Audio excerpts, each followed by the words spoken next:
Okay, I think we're good. Back in the saddle, ladies and gentlemen. I'm back. Um, School semester's over, which is great. I don't know. I feel like I'm. Anyway, what am I talking about today? Huh? I saw the Mandalorian and Grogu last night with Splinker Cup, my amazing partner, and then one of my other buddies, Jackson, and it was a ton of fun. Um, so today, that's what I'm gonna be rambling about. Mandalorian and Grogu, first Star Wars movie since 2019 to hit the big screen. Um, it wasn't that good. Which is kind of the general consensus online, so I don't think that opinion is going to shock anybody. But yeah, it's not very good. I think. I think that there's a lot of positives about the movie for sure, but then I think on the whole, like there's a fuck ton of negatives to comb through. So, I'm gonna give my general rough thoughts, rant about it for a little bit, and then yeah. My dad got me this mug. It's of me and my girlfriend. So anyway, so Mandalorian and Grogu. Let's see here. Where to begin? Where to begin? Where to begin? So I watched Moist Critical's review on this movie when it came out. I also watched one of my favorite podcasts, their review of the movie. And I watched a third review of the movie from Star Wars Theory. And I'm gonna be real, I don't like Star Wars Theory, but like I was like kind of curious to see what he would say, so I watched his review too. And I would say pretty much all of what they said is extremely accurate. Like for the most part, especially these people that I've watched consistently. Sometimes especially Charlie, I find myself agreeing with him on a lot of core ideas, I think, but for the most part, disagreeing a lot on, certain things. And so, I went into this movie kind of expecting it to not be like, incredible. Oh, the Cosmonaut Variety Hour, or whatever. I watched his review as well. And again, I saw that all before I saw the movie, right? Because I heard that the movie initially was going to be like a 5 or 6 out of 10. And so in my mind, I was like, it's Mandalorian and Grogu. I'm not really expecting anything absolutely crazy, so I didn't mind having it spoiled for me. So I had it spoiled for me by a couple of different channels, and I can confidently say,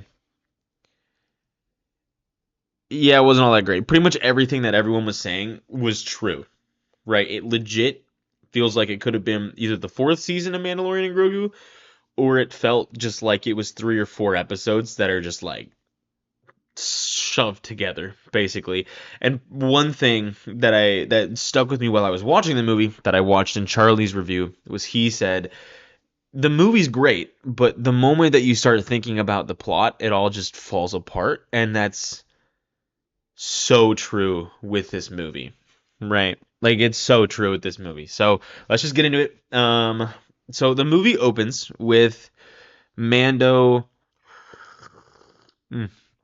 Sorry, coffee break. The movie opens with Mando hunting down this ex-Imperial officer warlord, basically, on a snow planet with AT-ATs, basically. And it was really good. There's a couple of big things that I think this movie did really well. I think the action on the whole was pretty good.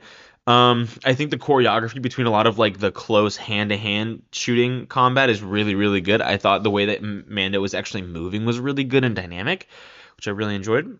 I think so like that's a big positive. So this open, I think again the strongest bit of this movie is the first like 30-ish minutes.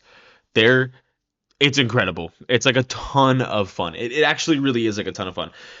Maybe 30 for like first 30-40 minutes I think are incredible. And so yeah, so he opens up, killing this ex-Imperial officer warlord. Essentially, the premise of the movie is like Mando's contracted by the New Republic. The New Republic, right, are hunting down ex-Imperial officers to bring them to justice because they still, they're Imperial remnants. They want the Empire to come back, And so it opens up with that scene. There's this really cool scene where he shoots up this like bunker, and then the guy escapes into these 3 big AT-ATs on the side of this cliff face, and Mando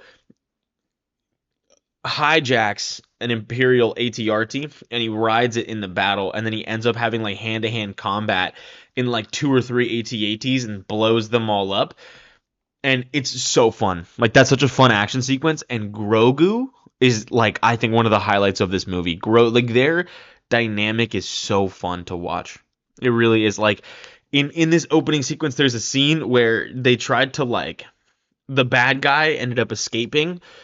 So Mando like kills the first two AT-ATs, right? And the bad guy that he's after is in the third one, and he tries to do an escape plan and get out. And so his escape plan was he rigs the third one to blow so that when Mando shows up for him, Mando will get like caught in the blast and die. And so then Mando hops in, kills one or two of the guys, and then goes back to like in the cockpit, right? And then goes back to the body of the AT-AT, and then he sees the dude fly out of there, like fly out of the AT-AT in his ship, and he sees that it's rigged to explode, right? Like it's gonna go off, and so he turns around with Grogu on his back, and he runs over to the cockpit, and he starts like aiming at the guy as he's flying away. And Grogu sees the explosives behind him, and he keeps like banging on Mando's helmet, and he's like, dude, we gotta go. And it's so fun because Mando's like, I know, and Grogu's just persistently slamming on the helmet. And I think their dynamic is a lot of fun. And so that's how the movie opens, and that was really strong. And then I think it's still pretty decent. So essentially he gets back to the base, gets a new Razor Crest as a gift from the New Republic, for, you know, being basically a contractor, you know what I mean? That kind of deal. So he gets a new Razor Crest. Zeb is in this movie. I'm not going to go much further into that. I mean, I actually think Zeb, for the most part, like, has a good role to play as just another new Imperial officer. Anyway, so then, yeah, and so then, essentially, you know, the next mission that he's supposed to go on, right, the Razor Crest is supposed to be payment for this mission, is that he's supposed to go meet with the Hutts, because the Hutts have information on this Imperial gangster that no one knows the name of. Or no one really knows, but the Hutts have information on it, but the only way that the Hutts will give him the information is if he goes and saves their nephew, Rada the Hutt, shout out Clone Wars, Rada the Hutt, from being captive on this moon. This, I believe it's Shikari moon. And so this is where I feel like when you start thinking about the plot, the movie just doesn't make any kind of sense in the slightest at all. Because so, like, later you find out in the movie or whatever that the Hutts were playing, the Mandalorians and the New Republic playing both sides, right? Like, trying to get as much money from the New Republic and the ex-Imperial remnants, you know, at the same time. And so they were trying to manipulate Mando into, like, bringing Rada the Hutt back so they can kill Rada because they want to take the throne for themselves, but then also, like, lying and keeping the information hidden when the dude that they're rescuing Rada from is the warlord that everyone's looking for. I don't know if I'm explaining this properly, but like, anyway, and so like in this first sequence, when Mando first flies to meet the Hutts, and the Hutts are like, you're gonna find Rada the Hutt on this moon of Shikari, my first thought was like, you're the Hutt clan. If you know where your nephew is, go get him. Like, you don't have to hire a bounty hunter for that. Like it sounded like they were, if they had to hire a bounty hunter to find him, that's one thing. But they were like, hey, yeah, we actually know who is in captive, like who's captivating him, and we know where he is. Can you just go get him for me? And I was like, all right, that doesn't make any sense. And then like later you learn that Rada, you know, or not Rada, but that the Hutts are playing both sides, and you're like, you're telling me Mando heard that these Hutts know exactly who has their nephew and where, and Mando didn't think twice about it. Mando wasn't like,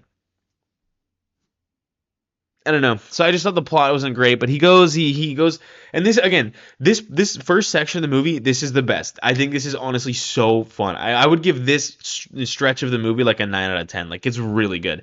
Anyway, so then he goes to the planet, the moon of Shikari or whatever. He goes up to this guy asking for information. That was a ton of fun. And then he ends up learning that Rada is a champion fighter in like a fighting ring, like an underground fighting ring. And it's awesome. It's awesome, dude. Like, it's so fucking cool. And like, he's like this big jacked Rada the Hutt. Like, it's awesome. And so anyway, so then you have this really fun sequence or whatever where he goes and he talks to Rada and he's like, hey, listen, Rada, like, I want you to come back with me, basically. And Rada's like, no, I don't want to do that. I'm held captive by Janu. And then that's the Imperial that they're looking for, basically. or whatever. Like it is Janu, like Janu is the guy or whatever that's like that everyone's looking for, you know. And so then Mando goes up and fights Janu basically, or kills not fights Janu, but kills a ton of Janu's men, or like fights them all. And then Janu's like, I'm sorry for this misunderstanding. But Rada the Hutt is gonna die in his last fight tomorrow. He's not gonna be a free man. And so then he's like, fuck. So then Mando goes back to Rada in the prison cell and is like, hey, listen, Rada, they're gonna kill you tomorrow. And Rada's like, you're lying.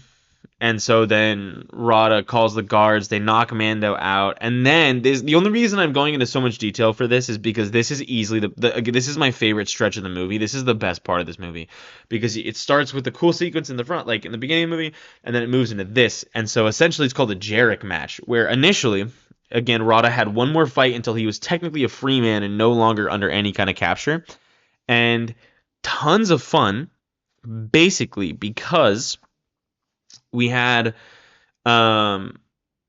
it's really cool because Mando gets knocked out essentially, and so then Mando ends up having to fight Rada the Hutt in this ring. And that fight, the choreography was really cool, and the music was the music during this stretch of the movie, unreal.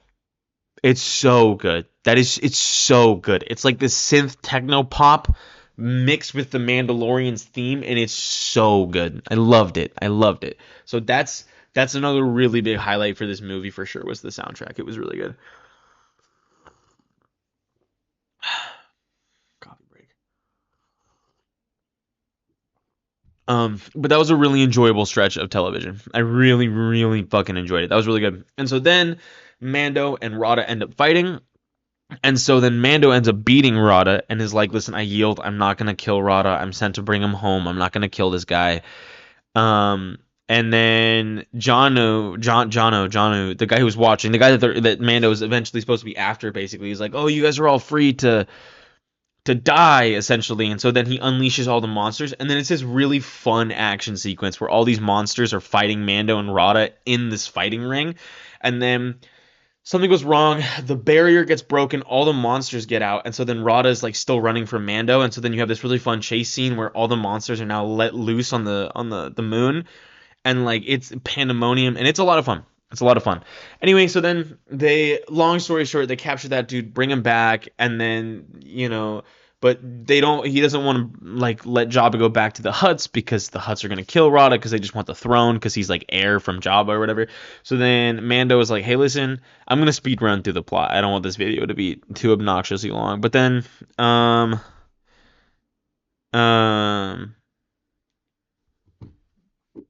what's it called?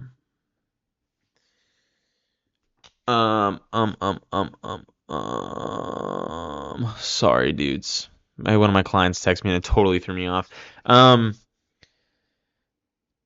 Yeah, essentially, like, the rest of the movie, it's a lot of just, like, back and forth. Oh, Embo pulls up, basically. The Hutts hire Embo to go take Mando in and find Rada again, because Mando didn't bring Rada back because Mando's not a terrible person. And so then, and then essentially it's like a back and forth thing, and then Mando ends up getting captured by Embo, brought before the Hutts, has to fight this, like, giant snake, which was pretty cool. And then the Anzellans were really cool. The Anzellans were cool. Yeah, the rest of the movie isn't as entertaining because it's just a lot of like Hutt, like they're on the Hutt planet for most of it, for the rest of it, and for most of the rest of the movie. And I don't know, it was okay. Like, it wasn't anything like crazy. Like, it was okay. There was this really long so Mando gets poisoned by the snake, and there's this really long sequence. This is one of my like least favorite parts about the movie, honestly. There's this very long sequence where Grogu like is trying to keep Mando alive, like force heals him the wound closed, and then he waits for days. He finds this other guy who's like got a small shelter out in the Hutt, like Badlands or whatever, and he just knows how to give the antidote for the very specific poison that Mando has. And so then he gives the poison, like he gives Mando the antidote. It's really cute. Like, it is really cute seeing Grogu like feed Mando, or like, I guess not feed, but force Mando to drink water by like barely lifting up his helmet, to keep the thing alive. And it's really cute. And Grogu, I really do think, is one of the highlights of this movie. He's adorable. And again, their dynamic is a lot of fun. The Anzellans were really fun too. like there's really tiny ass starship is hilarious to me. That is a Lego set that I might pick up, to be honest, when it goes on sale, because I think it's pretty cool. Like they were some of my favorite in the movie. Um, yeah, I don't know. I thought like everything after that first sequence, like, and basically it just becomes Mando versus the Hutts, So, like most, and so this, I'm gonna start getting into my big complaints because like that's most of my positives are now gone through. The dialogue is atrocious. The dialogue's atrocious, and the acting is almost just as bad. Like, there are so many instances where I'm listening to this dialogue, and I remember being in the theater, and I was like, "Oh my god, like this is where we're at right now. Like, this is the state of Star Wars. Like, this is the dialogue we've gotten to." Like, there's, for example, Rada. When we first are introduced to Rada as like a character, so not like the fighting ring, but like after the fact when Mando's at the prison cell talking to Rada and being like, "Hey, listen, I'm here to rescue you. I'm not sure what the situation is." Rada says these 5 lines like over and over again. He's like, yeah, he's like, "Listen, my dad is Jabba the Hutt. I don't want to be like my father. When I got into the fighting ring, like they all used to boo me and now they cheer. I'm my own man. I don't want to live in my father's shadow. Protect your dad." He says that to Grogu a lot, right? And I think I love Rada's character. Like I think as a character he's really unique. I mean like a Hutt, like that's really unique. My problem is they just didn't write his dialogue well. Like I think as a character he's really interesting and really cool. Like we've seen Rada before in the Clone Wars, that movie, but like we've never actually see like it's cool to get all these new aliens, and I like the, especially the beginning. I like this movie a lot because it's like a different perspective, right? Like it's a you're seeing Star Wars through a much different lens, not just the Force and whatnot. It's one of the reasons why I like Andor so much. Um but yeah, it's really cool to see Rada, this character who, he doesn't want to live in his dad's shadow.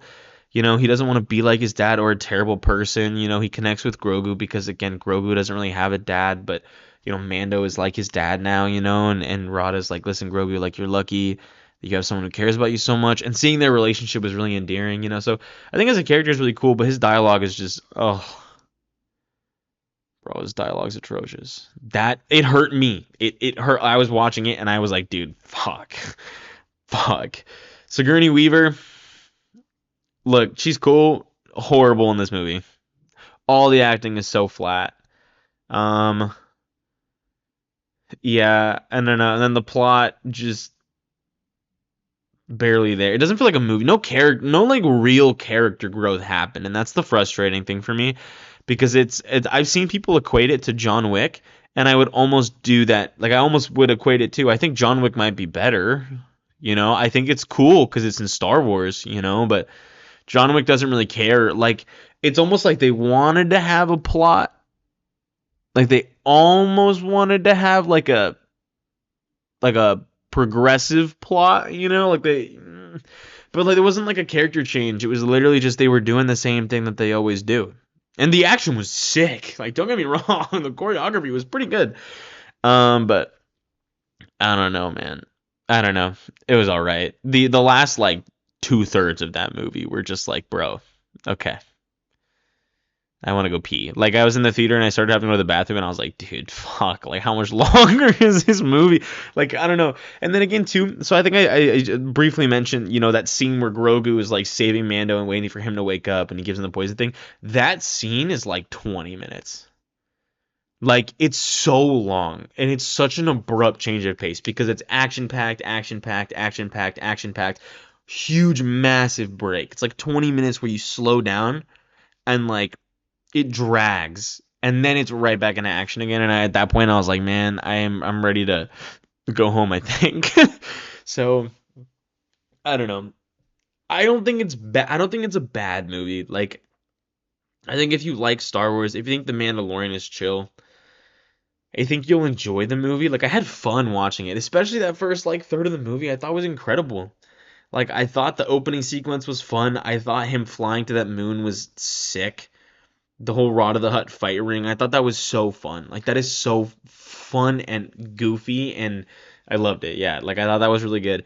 I think for me, it just starts to fall apart. I think the movie for me fell apart right after Embo showed up and abducted Mando for me, because like that first abduction was chill, and then everything afterwards was just kind of like okay, I was just like, all right, like, like I get it, like now I know what the movie's gonna be, so I don't know. Another complaint that I have, which is like a 50-50 complaint, because some of this movie I thought looked unreal. Like I thought it looked absolutely incredible. And other scenes in this movie, it's that Disney effect that I hate, where they spend so much time trying to make everything look really real and have like this crazy abrupt lighting and, super practical, like effects wise. And it looks more fake than the prequels sometimes. It looks more fake than the original trilogy sometimes. And like, I just don't understand how sometimes the action and sometimes these camera angles can get so flat and so boring when I'm like, dude, like this is 2026. Like, what are we doing? Anyway, so that's most of my complaints, pretty much. Like, yeah, that's pretty much the whole movie. I feel like if you like Star Wars, you like The Mandalorian, I think you'll watch this movie and like I think you'll have a good time. Like, I don't think it's a bad movie by any means, but it could have just been a season, like everyone is saying, or it could have just been I don't know, or even just part of a season. Like I don't know. And pretty much that was the consensus when we all walked out of the theater. We were like, yeah, that was okay. Not like none of us were like, wow, this was like a great movie. We were more just like, yeah, it was the first little bit was cool and the music was really good, but we were like, yeah, plot doesn't really make a ton of sense. So, the video was way longer than I intended for it to be. I'm so sorry. Um, but that's about it. See ya.